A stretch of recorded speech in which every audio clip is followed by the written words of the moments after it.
Hello aspirant, welcome to my channel from aspirant to official। आज आपकी mains master class है जिसमें मैं आप सबको डिटेल्स में बताऊंगी आंसर राइटिंग के बारे में, सिलेबस को डिकोड करने के लिए कि कैसे सिलेबस को डिकोड करते हैं। इवन कुछ लोग तो ऐसे होंगे जिन्होंने अभी तक मेंस का सिलेबस ही नहीं पढ़ा होगा, इसलिए बहुत ही इम्पॉर्टेंट है आप सभी के लिए कि जिनके भी नेट 80 करेक्ट जा रहे हैं, प्लीज़ मेंस के लिए बैठ जाइए एंड मेंस के लिए लग जाइए। बहुत ही इम्पॉर्टेंट है मेंस की आंसर राइटिंग। आंसर राइटिंग एक दिन में नहीं आ जाती है। आंसर राइटिंग के लिए आप जो कंटेंट आपने कलेक्ट किया है उसको आंसर राइटिंग में कन्वर्ट करने के लिए महीनों लग जाते हैं, तब आप उस आंसर राइटिंग को लिख समझ पाते हो। वहाँ पर एक क्वेश्चन मिलता है और ब्लैंक पेज मिलते हैं। वहाँ कोई प्रीलिम्स जैसा खेल नहीं है कि वहाँ पर आपको क्वेश्चन देखा, आपको 4 ऑप्शन मिले, इन 4 ऑप्शन में से आपको बताना है। वहाँ केवल एक क्वेश्चन मिलेगा, उसके नीचे आपको ब्लैंक पेज मिलेगा, one side and second side.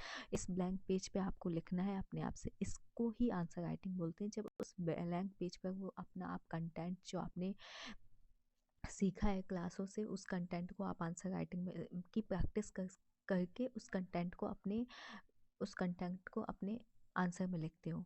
इसको आर्ट ऑफ आंसर राइटिंग कहते हैं। ये एक दिन में नहीं आ जाती है, ना ही किसी को महीनों, बहुत ही टाइम लगता है, महीने महीने बीत जाते हैं इस आंसर राइटिंग की आर्ट को सीखने में। कैसे हम ब्रेक करते हैं क्वेश्चन को, कैसे हमें क्वेश्चन को इंटरप्रेट करना होता है, कैसे क्वेश्चन को हमें लिखना होता है, ये सब चीज़ें हम इस क्लास के बताएंगे आप सभी को। और ये मेरी UPPCS mains master class start होने जा रही है। ये सीरीज आपको बहुत हेल्पफुल होगी यूपीपीसीएस मेंस के लिए। मैं आप सभी से ये प्रॉमिस करती हूँ कि आप अगर इस सीरीज़ को रेगुलरली फॉलो करोगे तो आप 100 एवरेज मार्क्स, समय 100 मार्क्स लेकर ही आओगे।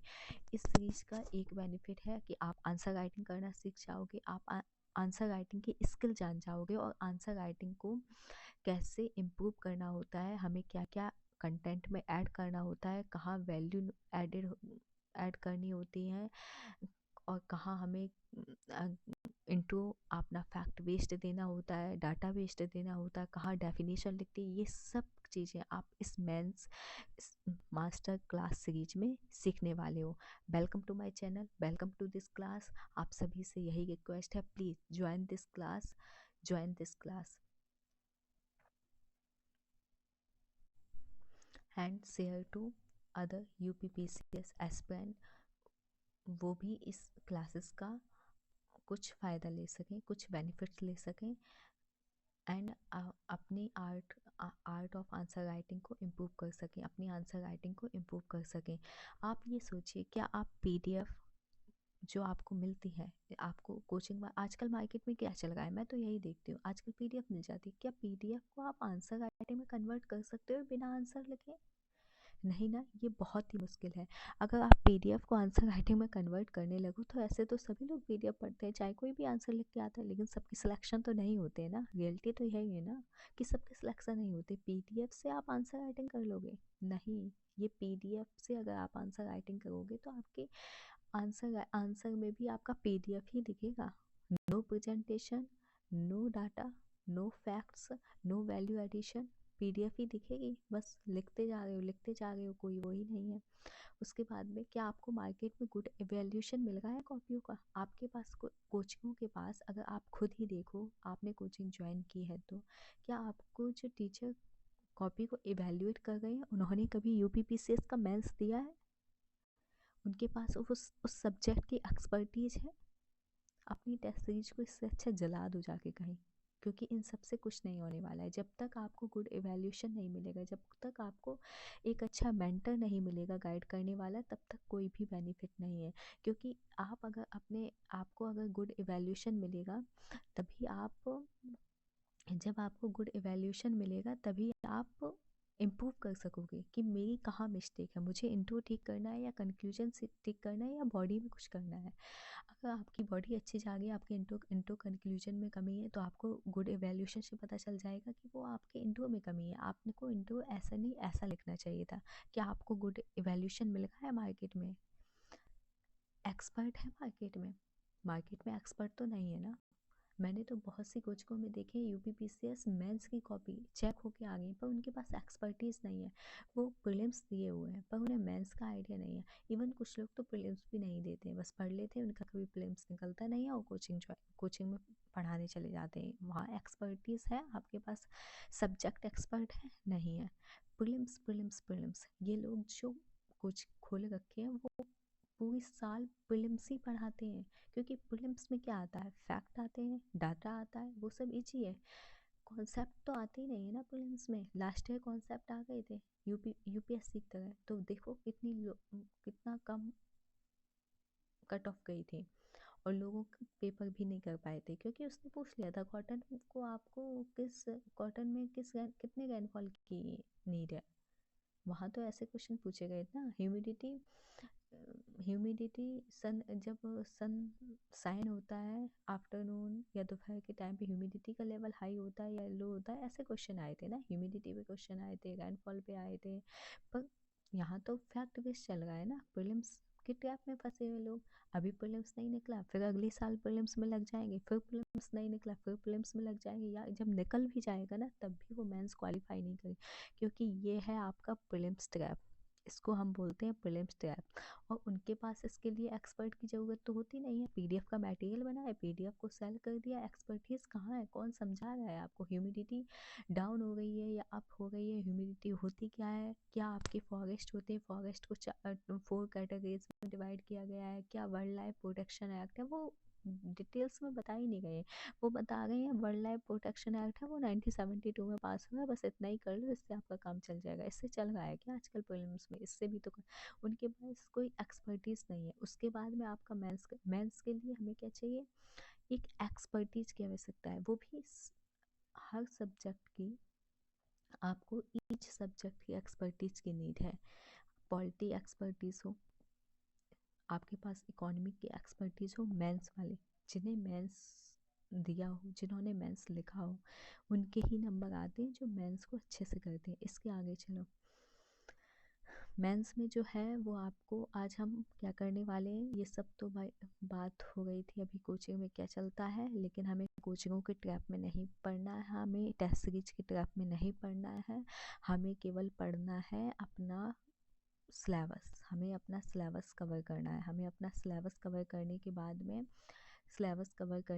में हमें अपने पीवाईक्यू देखने हैं। पीवाईक्यू देखने के बाद में हमें साथ साथ में आंसर राइटिंग की प्रैक्टिस करनी है। आंसर राइटिंग की प्रैक्टिस करने के बाद में हमें अपने जो पीवाईक्यू लिखेंगे उनका इवैल्यूएशन करवाएंगे। इससे ही कुछ हल होने वाला है। ये प्रीलिम्स ट्रैप से बचो प्लीज़, प्रीलिम्स ट्रैप से बचो। अब हम थोड़ा सा डिकोड कर लेते हैं कि हमारा जो जीएस फर्स्ट का पेपर है इसमें 200 मार्क्स का होता है, वो तो आप सभी को पता ही होगा। इसमें लिखा हुआ है कि आपको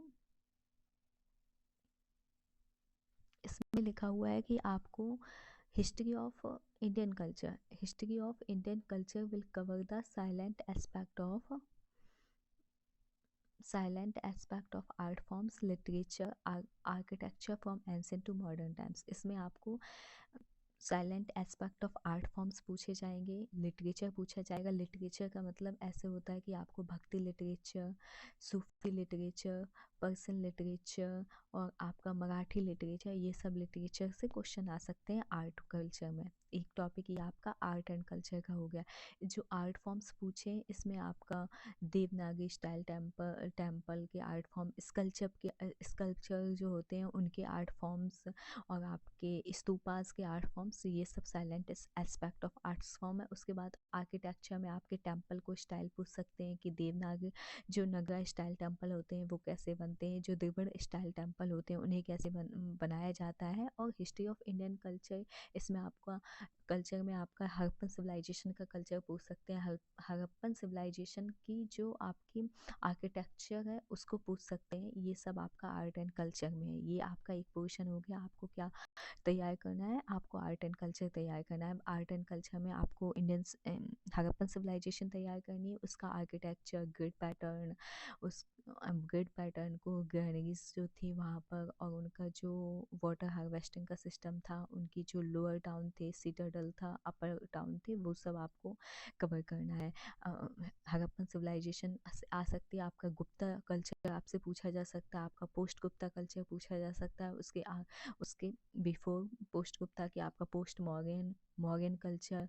और मॉर्गन कल्चर में एक ब्लैक पोइट्री थी, वो बहुत ज़्यादा फेमस थी, उसके बारे में पूछ सकते हैं। उसके बाद में आपको मॉर्गन, फिर पोस्ट मॉर्गन, फिर उसके बाद में गुप्तास के बाद में पोस्ट गुप्ता पूछ सकते हैं। आर्किटेक्चर में आपका दिव्या स्टाइल आर्किटेक्चर जो साउथ इंडिया का है, नॉर्थ इंडिया में नगर स्टाइल टेम्पल आर्किटेक्चर है, उसको पूछ सकते हैं। उसके बाद में फ्रॉम एंस इसमें लिखा है लिटरेचर से पूछ सकते हैं।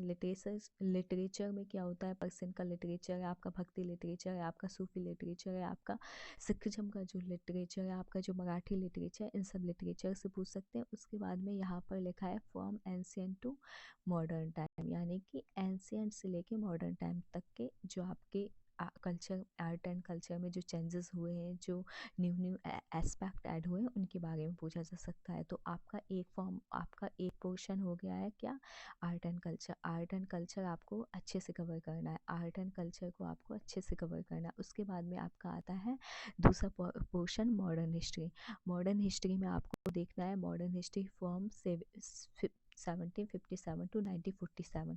1757 टू 1947 का मतलब है ये आपका जो 1757 में प्लासी का बैटल हुआ था, बैटल ऑफ प्लासी, प्लासी का जो युद्ध हुआ था, उसके बाद में 1940 इंडिपेंडेंस तक का मॉडर्न हिस्ट्री आपका वहाँ से पूछ सकते हैं। मॉडर्न हिस्ट्री में significant event like city non cooperation movement हुआ, और सिविल डिसोबीडियंस मूवमेंट हुआ, क्विट इंडिया मूवमेंट हुआ। इसमें एक वो उसके पहले सबसे पहले जो आता है वॉर ऑफ इंडिपेंडेंस, यानी कि 1857 का जो रिवॉल्ट हुआ, वो सब सिग्निफिकेंट इवेंट्स ही तो है। उसके बाद पर्सनैलिटीज़ एंड इशू, पर्सनैलिटीज़ में आपकी राजा राम मोहन राय की, रविन्द्रनाथ टैगोर की पर्सनैलिटी, सुभाष चंद्र बोस, पंडित जवाहरलाल नेहरू, ये जो पर्सनैलिटीज़ हैं आपकी मॉडर्न इंडिया की, स्वामी विवेकानंद, ज्योतिबा राय फूले, ये सब आपकी पर्सनैलिटीज़ हैं ना मॉडर्न इंडिया के, इनसे भी पूछ सकते हैं। और मॉडर्न इंडिया के कुछ इशूज़ थे, कुछ सोशल इशूज़ थे, कुछ वुमेन्स रिलेटेड इशूज़ थे, लोअर कास्ट के जो इशू थे, अनटच इसमें आपका अनटचेबिलिटी को पूछ सकते हैं, वुमेन इशू को पूछ सकते हैं, सोशल इशू को पूछ सकते हैं। इन सब को आपको मॉडर्न इंडिया में। उसके बाद में स्पेसिफिक पॉइंट दे रखा है freedom struggle, its various stages. Freedom struggle की वही अभी जो फ्रीडम स्ट्रगल मैंने बताए हैं कि नॉन कॉपरेशन मूवमेंट आपका आया, फिर सिविल डिसोबीडियंस मूवमेंट, फिर आपका कोई इंडिविजुअल सत्याग्रह, फिर उसके बाद में आपका after that quit India movement, फिर ये सब आए various stages. Important contribution from different parts of country, कुछ नॉर्थ ईस्ट इंडिया से कंट्रीब्यूशन हुआ, कुछ नॉर्थ वेस्ट इंडिया से, कुछ नॉर्थ से कंट्रीब्यूशन, कुछ साउथ से कंट्रीब्यूशन, उनको पूछ सकते हैं। तो इनको हमें डिटेल में जाने। अब हमारी डेट रटने से काम नहीं चलेगा, कोई मगअप करने से काम नहीं चलेगा, हमें आपको अंडरस्टैंडिंग चाहिए। ये अंडरस्टैंडिंग आपको चाहिए कि आप ये सब कैसे अपने कॉपी में लिखोगे, अपने आंसर्स में कैसे इन सब चीज़ों को लिखोगे। उसके बाद में आपका जब मॉडर्न हिस्ट्री का हो गया, एक आपका मॉडर्न हिस्ट्री का पार्ट हो गया, मॉडर्न हिस्ट्री के बाद में पोस्ट इंडिपेंडेंस आता है, वो 1947 के बाद में जो हमारे कंट्री में जो ग्रेजुअली चेंज हुए हैं, जो पोस्ट कंसोलिडेशन ऑफ इंडिया होता है, उसमें उसका वो पूछते हैं। उसमें आपका क्या करना है, पोस्ट इंडिपेंडेंस कंसोलिडेशन में आपका reorganisation within country till, अब इसमें ये अच्छा है कि टिल 1965 एडी तक ही रीऑर्गेनाइजेशन, कैसे स्टेट का रीऑर्गेनाइजेशन हुआ, आंध्र प्रदेश का रीऑर्गेनाइजेशन हुआ, उत्तर प्रदेश का रीऑर्गेनाइजेशन हुआ, ये स्टेट जो रीऑर्गेनाइज हो गए हैं और यूनियन टेरिटरीज बन गई हैं, टिल 1965 ही तक पूछा है। उसके बाद में पोस्ट इंडिपेंडेंस के बाद में आपके पास वर्ल्ड हिस्ट्री का एक पोर्सन है। वर्ल्ड हिस्ट्री का पोर्शन में आपको फ्रॉम 18th सेंचुरी यानी कि 1700 से आपको मिडिल ऑफ ट्वेंटी सेंचुरी तक पूछा है, मिडिल ऑफ ट्वेंटी सेंचुरी यानी कि आपकी 1950s तक पूछा है, 1700 टू 1950 एडी तक आपको पूछा है। इसमें भी आपको फ्रेंच रिवोल्यूशन याद करना है। फ्रेंच रिवोल्यूशन वो उसकी भी अंडरस्टैंडिंग चाहिए, कैसे फ्रेंच रिवोल्यूशन हुआ, what is the impact of French revolution today's, liberty, equality, fraternity, आप फ्रेंच रिवोल्यूशन से ही सीखते हो। उसके बाद में इंडस्ट्रियल रिवोल्यूशन से क्या क्या हुआ, कैसे इंडस्ट्रियल रिवोल्यूशन से चेंज हुआ, कैसे हमारा देश जो मदर ऑफ कॉटन था वो केवल importer of importer of machine goods बन गया था, ये इंडस्ट्रियल रिवोल्यूशन के कारण हुआ। उसके बाद वर्ल्ड वॉर हुए, उनकी अंडरस्टैंडिंग चाहिए कि वर्ल्ड वॉर फर्स्ट के बाद में क्या क्या इम्पैक्ट हुए, कैसे ग्रेट डिप्रेशन 1930s का आया, उसके बाद में कैसे 1940 जो 1939 में सेकेंड वर्ल्ड वॉर हुआ उसके क्या रीजन था, क्या जर्मनी का कारण था, ये सब हमको जानना है। फिर withdraw of the national boundaries, socialism क्या होता है, नाजिज्म फासिज्म, ये जर्मनी और इटली में जो उस टाइम बहुत ज़्यादा प्रोपलेंट थे वर्ल्ड वॉर के टाइम पे। उसके बाद में इनके forms, effect on the society, उनके क्या क्या फॉर्म है और उनके सोसाइटी पर क्या प्रभाव है, सोसाइटी पर क्या। अब ये सब चीज़ें आप जब तक नहीं जानोगे तब तक कैसे काम चलेगा, तब तक इनके आगे आप कैसे अपने आंसर में लिखोगे। इनके लिए आपको प्रॉपर क्लासेस चाहिए, प्रॉपर क्लासेस के बाद में उसको आंसर राइटिंग की आपको स्किल चाहिए, आंसर राइटिंग की आपको स्किल चाहिए। उसके बाद में ये आपका जब वर्ल्ड हिस्ट्री यहाँ पर एंड हो जाता है, वर्ल्ड हिस्ट्री आपका यहाँ पर एंड हो जाता है, फिर उसके बाद में आपका आता है क्या, वर्ल्ड हिस्ट्री एंड हो जाता है, फिर उसके बाद में आपका आता है silent feature of Indian society. ये यहाँ से आपकी सोसाइटी स्टार्ट हो गई है, यहाँ से आपकी सोसाइटी स्टार्ट हो गई है। आपके features of Indian society, Indian society के फीचर्स क्या है, देखो हमारे यहाँ पर क्या है, डाइवर्सिटी बहुत ज़्यादा है। तो उस डाइवर्सिटी में आपको लैंग्वेज डाइवर्सिटी है, रिलीजियस डाइवर्सिटी है, कल्चर डाइवर्सिटी है, ये सब इंडियन सोसाइटी के साइलेंट फीचर ही तो है। उसके बाद में कल्चर है, डिफरेंट डायलैक्ट्स हैं, डिफरेंट लैंग्वेज है, गुजराती कल्चर अलग है, सदर्न इंडिया का कल्चर अलग है, नॉर्थ ईस्ट का कल्चर अलग है, ये सब।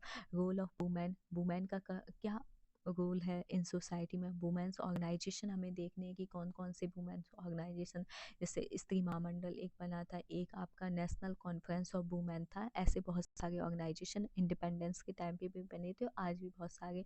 एक सेल्फ एम्प्लॉयमेंट वुमेन एसोसिएशन जो सेवा है, वो इला भट्ट का, वो भी एक वुमेन ऑर्गेनाइजेशन बहुत अच्छा काम कर रहा है। उसके बाद में पॉपुलेशन भी एक सोसाइटी का टॉपिक है कि आज हम वर्ल्ड लार्जेस्ट पॉपुलेशन में है, वर्ल्ड में फर्स्ट नंबर पे है पॉपुलेशन में। उसके बाद उसके इससे एसोसिएटेड चैलेंज क्या है, डेमोग्राफिक चैलेंज है, कुछ कुछ माइग्रेशन हो रहा है, ब्रेन ड्रेन हो रहा है, ये सब चैलेंज है।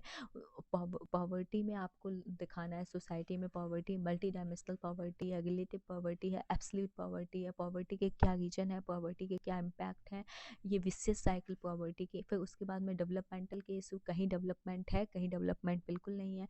आप देखो बैकवर्ड रीजन में डेवलपमेंट ना होने के कारण ही बहुत सारी चीज़ें, वहाँ एजुकेशन, वहाँ हेल्थ इंफ्रास्ट्रक्चर, वहाँ स्पोर्ट्स इंफ्रास्ट्रक्चर की अवेलेबिलिटी नहीं है। उसके बाद में urbanisation and their problem and their remedies. Urbanisation बहुत फास्ट स्पीड से हो रहा है, कुछ कुछ सिटी का अर्बनाइजेशन बहुत फास्ट स्पीड से हो रहा है, सिटी मेगा सिटी बनती जा रही हैं, उनकी प्रॉब्लम भी है, पॉल्यूशन है, ट्रैफिक है, हेल्थ प्रॉब्लम है, एंड आपका स्पेस मैनेजमेंट का प्रॉब्लम है, वेस्ट मैनेजमेंट का प्रॉब्लम है, रेन हार्वेस्टिंग नहीं हो रहा है, और ना प्योर वाटर नहीं मिल रहा है। उसके बाद में उनकी रेमेडीज, उनके सॉल्यूशन क्या है, हम कैसे उनको सही कर सकते हैं, ये सब आपकी सोसाइटी के पार्ट है।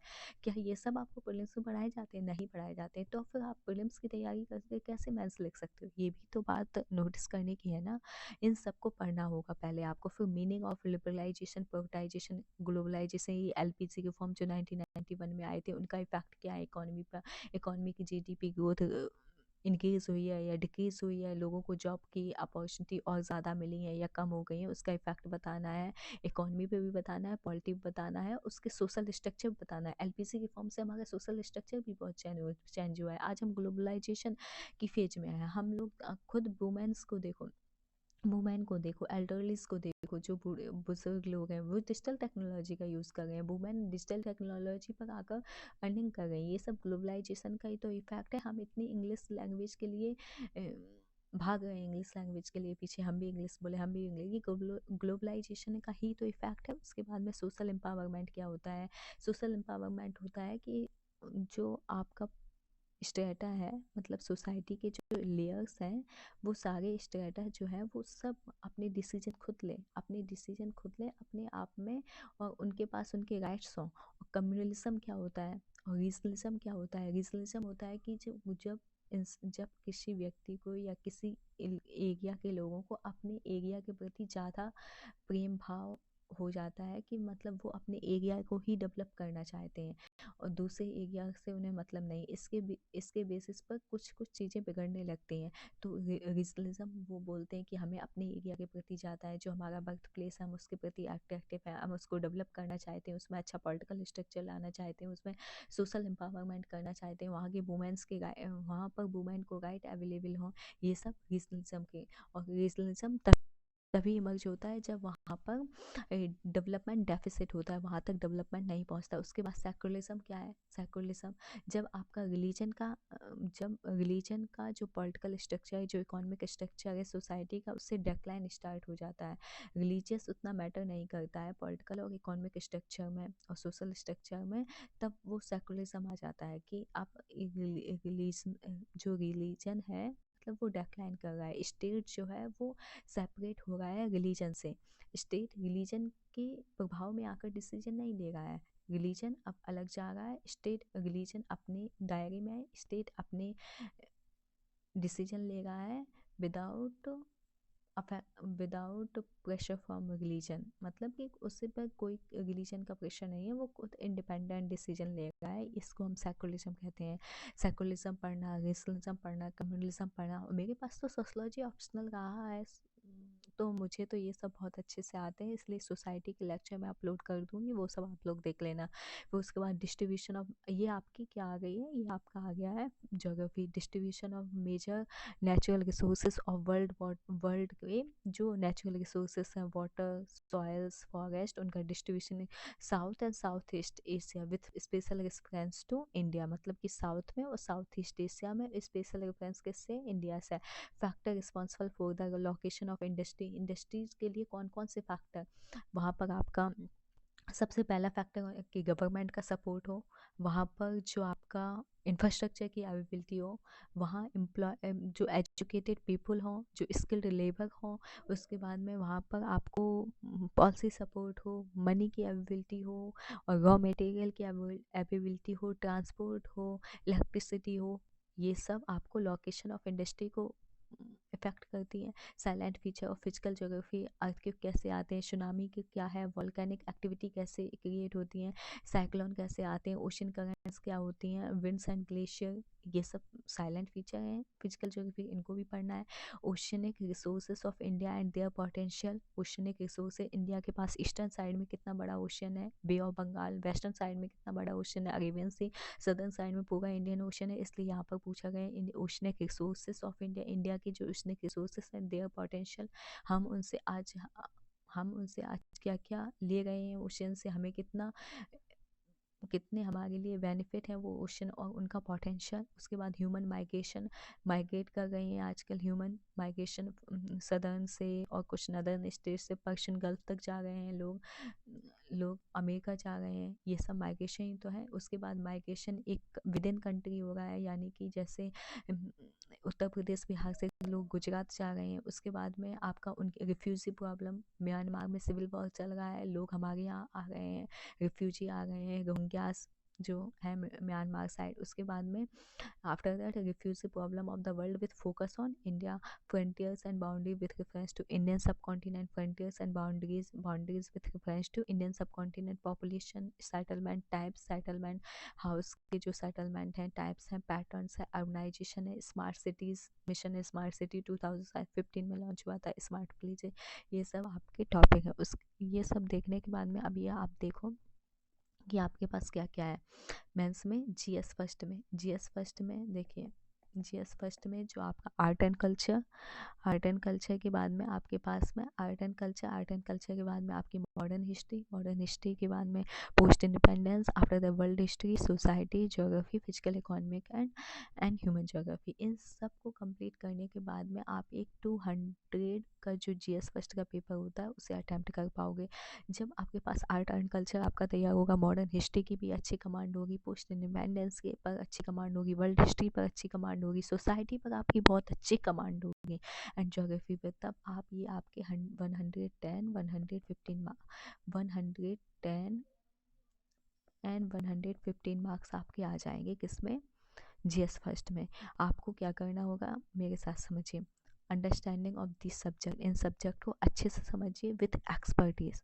ये नहीं कि मैंने ये समझ लिया वो समझ लिया थोड़ा ऊपर ऊपर से कर लिया, नहीं, हमें डिटेल्स में जानने की ज़रूरत होती है, तभी हम अपने आंसर में लिख पाते हैं। आपको इसकी क्लासेस, आप अगर कमेंट सेक्शन में यस करोगे तो हम इसकी क्लासेस को अवेलेबल करवाएंगे। ये क्लासेस आपको मिलेंगी सब्जेक्ट एक्सपर्टीज़ के साथ में, और ये क्लास को आपको ये जो कंटेंट आप रनिंग नोट्स बनाओगे ना क्लासेस से, तो वो क्लासेस से आप कैसे उसको आंसर में ले आओगे ये भी क्लासेस में सिखाया जाएगा।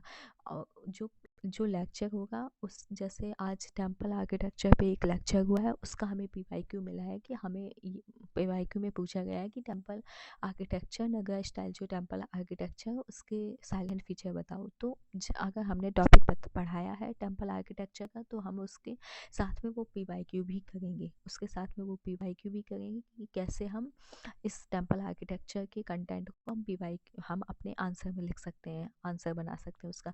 और उस आपको सबसे बड़ी प्रॉब्लम है स्टैंडर्ड इवैल्यूएशन ऑफ कॉपीज़। आपको इवैल्यूएट कॉपी करवानी है तो वो आपको स्टैंडर्ड अच्छा होना चाहिए, गुड इवैल्यूएशन मिलना चाहिए। और सब्जेक्ट एक्सपर्टीज के साथ पढ़ो।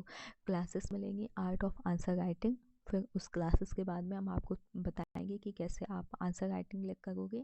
आंसर राइटिंग के लिए आपको कौन कौन सी चीज़ें, क्या फैक्ट, क्या डेटा से हम इंट्रोडक्शन लिख सकते हैं, कंक्लूजन को कैसे हम एंड कर सकते हैं, क्या हम वैल्यू एडिशन कंक्लूजन में, जैसे कंक्लूजन में लिख सकते हैं एक भारत से श्रेष्ठ भारत की थीम चल रही है, एनालाइजिंग पीवाईक्यू को एनालाइज करेंगे आफ्टर क्लास। उसके बाद में हम ब्रेनस्टॉर्म भी करेंगे, हमारे साथ में आप ब्रेनस्टॉर्म करिए पीवाईक्यू की, इस पीवाईक्यू, ये हमारा पीवाईक्यू आया है कि temple Nagar style of temple के साइलेंट फीचर बताइए।